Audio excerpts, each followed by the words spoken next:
Apa sih yang membuat Pak Prabowo tiba-tiba ngebet gitu loh? Nah, gimana itu ceritanya? Boleh silakan setelah kira-kira cuma 50-50 kok sekarang 70-30 gitu kan? Nggak bisa, penjelasannya itu yang paling mungkin adalah kondisi ekonomi yang sekarang. Gitu. Kondisi ekonomi yang sekarang ya memaksa Pak Prabowo harus melakukan pendekatan ke semua arah. Nah, yang formil itu adalah Ibu Mega karena mereka punya partai di DPR kan.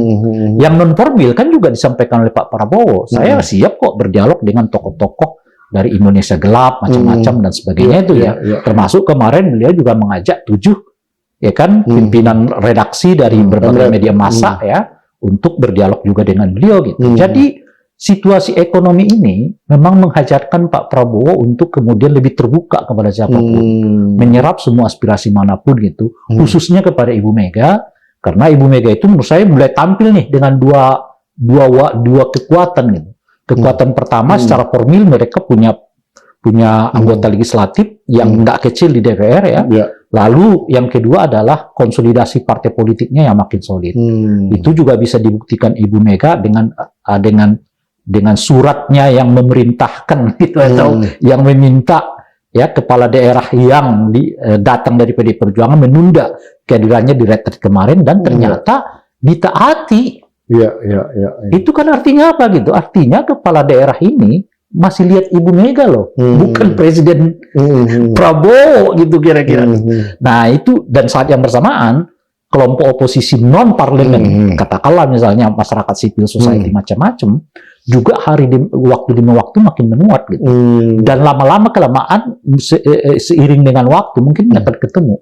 Satu oposisi di parlemen, satu oposisi di luar itu. Nah, itu yang menurut saya dibaca oleh Pak Prabowo. Pada saat yang bersamaan, mungkin Pak Prabowo juga meyakini akan sulit nih ekonomi kita atasi hari-hari ini gitu loh. Nah, oleh karena itu harus diantisipasi lanjutannya. Apa lanjutannya itu? Jangan sampai menimbulkan krisis politik. Jadi krisis ekonomi, itu faktor yang mungkin sulit untuk ditolak sekarang, tapi masih bisa kita cegah. Jangan sampai menimbulkan krisis politik seperti pernah dialami oleh Pak Prabowo sendiri tahun 1998 yang lalu, di mana saat itu mertuanya atau mantan mertuanya Pak Harto yang berhenti sebagai presiden disebabkan kumulatif antara krisis ekonomi maupun krisis politik gitu. Dan itulah menurut saya beliau meminta ketemu dengan Ibu Mega gitu. Oke deh, saya harus ketemu Ibu Mega. Dan di dalam pertemuan itu, nah ini masuk lagi kira-kira apa sih? Saya kira itulah poin yang paling penting bagi mereka.